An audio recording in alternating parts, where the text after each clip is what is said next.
All around Los Angeles today, residents again held their breath while firefighters worked to prevent major fires from starting or spreading. At least 25 people are dead and more than 12,000 structures have been damaged or destroyed.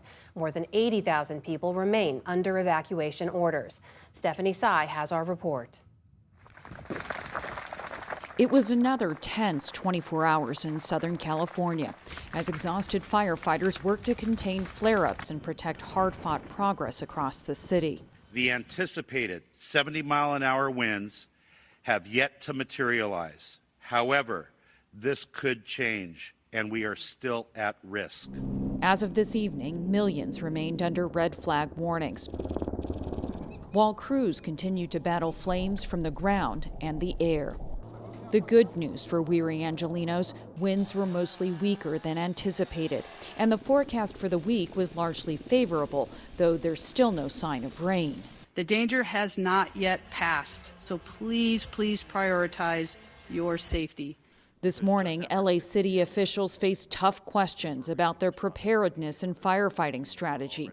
The LA Times reported the Los Angeles Fire Department chose not to extend the shifts of roughly 1,000 firefighters and dozens of engines, even as the winds worsened in the hours before the Palisades fire. Our firefighters on the truck. LA Fire Chief Kristen Crowley did not detail just how many extra firefighters were initially called in, but she defended the department's response. We had the capability, and we did pull every resource in and around the area. We pre-deployed the resources in very, very calculated ways throughout the city, also not knowing where a fire might start and might not start. I think that's very, very important that everybody understands that. More than 24 people are still missing. Dogs trained to locate human remains are now combing the debris in both major burn zones, helping hundreds of first responders complete a painstaking house-by-house search. It's a considerable amount of structures to search, thousands, and it's going to be a long process. Officials have charged at least 9 people for isolated incidents of looting, and LA County Supervisor Lindsay Horvath issued a stern warning to businesses that may try to profit from the crisis by price gouging. We cannot raise the price of rent, goods, or services more than 10%. We are taking these instances seriously, and there will be consequences. The cause of both blazes is still under investigation. Holy! But new video appears to show the early moments of the Eaton fire at the base of power lines in Altadena.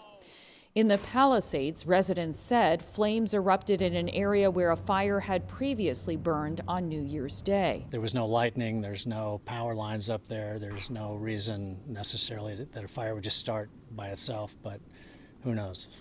As efforts turn toward recovery, residents are still struggling to make sense of a natural disaster that took so much so quickly. You know, you stand there staring like, how am I going to tell my kids that everything is gone? And why didn't God answer my prayers and do this to me?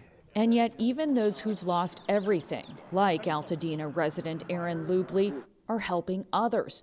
He's been handing out food, water, and other essentials from the charred remains of his front yard. You can never plan for what you do in a situation like this. All you can do is take one step forward, have the strength to take a second step forward. Spoken like a true survivor and a good neighbor. For the PBS NewsHour, I'm Stephanie Sy.